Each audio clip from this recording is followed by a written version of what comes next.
7 crew members gone. And the man who built one of the most dominant gold mining operations in Yukon history is now standing there with a skeleton crew, a flooded dozer, and a season that is slipping through his fingers faster than the gold he is trying to pull out of the ground. Tony Beets does not ask for help. Tony Beets does not make desperate calls. But right now, at Season 16, Episode 18, Tony Beets picked up the phone and called his brother. Because when you lose 7 crew members in the final stretch of a mining season, blood is the only thing left you can trust. This is Gold Rush, and this Friday, March 20th, 2026, nothing is going to be the same. I am Oliver Stone. Welcome back to the channel, and today we are breaking down every single detail of what is coming this Friday, Season 16, Episode 18, titled Like Brother, Like Brother. And if you think you already know what this episode is about, stay right here, because the full picture is bigger, heavier, and more dramatic than anything that title suggests on the surface. Let us get into it. Before anything else, I need you to sit with that number. 7. 7 crew members lost. Not 1. Not 2. 7. In a gold mining operation, every single person on your crew has a job that keeps the whole machine moving. The guy running the wash plant, the operator on the excavator, the person managing water flow, the one keeping the equipment maintained. Every role connects to every other role. Lose 1 and you feel it. Lose 2 and you start doubling up. Lose 7 and your entire operation is running on fumes. And Tony Beets is doing exactly that at episode 18 of season 16, the worst possible time to be 7 people short. The season is not winding down gently. It is in a full sprint to the finish, and Tony is running it with a fraction of the team he needs. Now here is what makes Tony lost 7 crew members. Now brother Klaus is his only hope. Such a powerful title. It is not just about the loss of 7 people. It is about what that loss forced Tony to do. Tony Beets does not call his brother Klaus because things got a little difficult. Tony calls Klaus because the situation has reached a point where he needs someone he can put total trust in, without explanation, without training, without any kind of warm-up period. Klaus Beets is not a replacement hire. He is not a patch on a problem. He is Tony's most trusted option in the most critical moment of the season. And the fact that Klaus is now the hope, not one of 7 options, not one of 3. The hope, singular, tells you exactly how thin the margin is right now. Let us talk about Klaus because he deserves more than a footnote in this story. Klaus Beets grew up in the same world Tony did. Same upbringing, same standards, same absolute refusal to do anything halfway. When Klaus shows up to a job site, he does not need a briefing on what hard work looks like. He does not need Tony to explain the pressure or the stakes. He already knows. He walked in knowing. And that is exactly why Tony called him. Because right now, Tony cannot afford to manage anyone. He cannot afford to babysit a new hire or explain why cutting corners is not an option. He needs someone who already speaks his language, already matches his pace, and already understands that in the Yukon there is no such thing as close enough. Klaus Beets is that person. And this Friday, we get to watch what happens when 2 brothers built from the same foundation go to work together in the middle of a crisis. The official episode title is Like Brother, Like Brother. And I want you to think about that title now that you know the full context. 7 crew members gone. Season on the line. A brother who shows up not because it is easy, but because it is necessary. Like Brother is not a cute play on words. It is a description of what real loyalty looks like when everything is falling apart. It is Tony and Klaus operating as one unit. No egos, no politics. Just 2 people with the same goal doing whatever it takes to get there. That dynamic, 2 Beets brothers working side by side under maximum pressure, is the emotional engine of this entire episode. Now on top of the crew shortage, on top of Klaus arriving, this episode delivers another hit that nobody needed right now.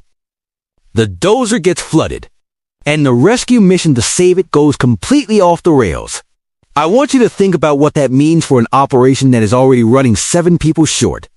A dozer is not a luxury piece of equipment, it is the machine that makes everything else possible. It pushes material, clears ground, and keeps the flow of the entire mining operation moving.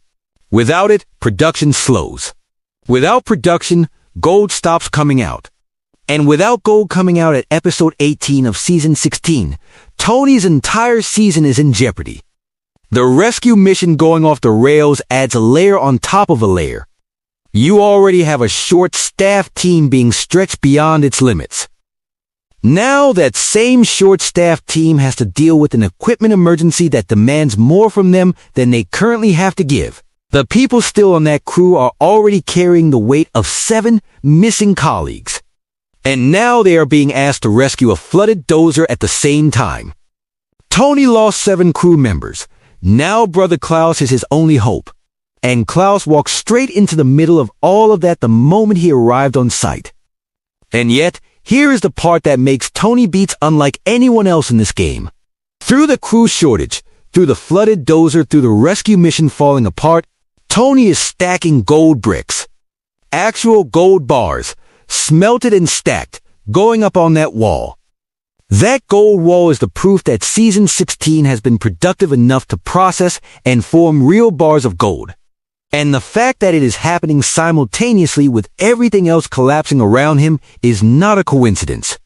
That is Tony Beets refusing to let any disaster, or 7 disasters at once, stop him from doing what he came to the Yukon to do. Every brick on that wall while his crew is short, while the dozer is underwater, while the rescue is failing, every single brick is a statement. I am still here. I am still producing. I am Tony Beets. Now Oliver Stone is going to tell you exactly what to lock in on when you sit down this Friday night. Watch Tony the moment Klaus arrives, not what Tony says. Watch his body language. Watch his eyes. A man who has been carrying the weight of 7 missing crew members and an equipment crisis does not hide that weight easily. Does Klaus's arrival visibly change something in Tony? Does some of that pressure lift the moment his brother walks through? That moment between them is the most important non-mining scene in the episode. Watch the remaining crew.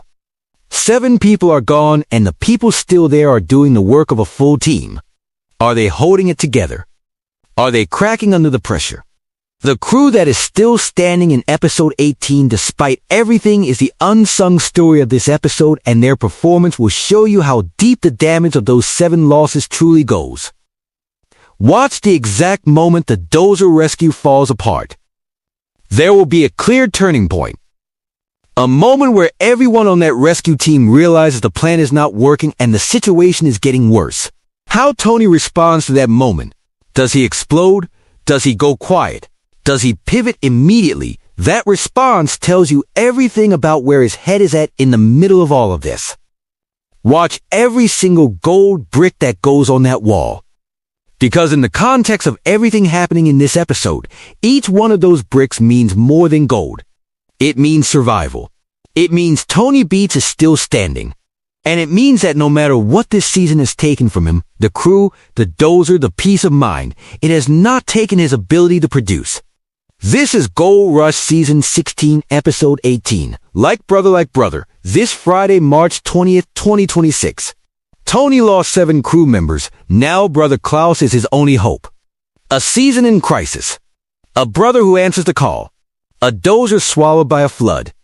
And Tony Beets building a gold wall in the middle of a disaster because that is who he is and that is what he does. Drop in the comments right now, with everything Tony is dealing with, 7 crew members gone, flooded dozer, rescue mission failing.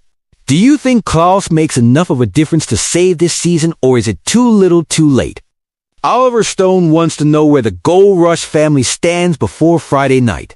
If this breakdown was exactly what you needed before the episode drops, hit that like button. It costs you nothing and means everything to this channel. Subscribe if you are not already here. Hit the notification bell so you never miss a breakdown or recap. And Oliver Stone will see you Friday night with the full reaction after the episode airs. Tony lost 7 crew members. Now brother Klaus is his only hope, and we will be right here for every second of it. See you Friday.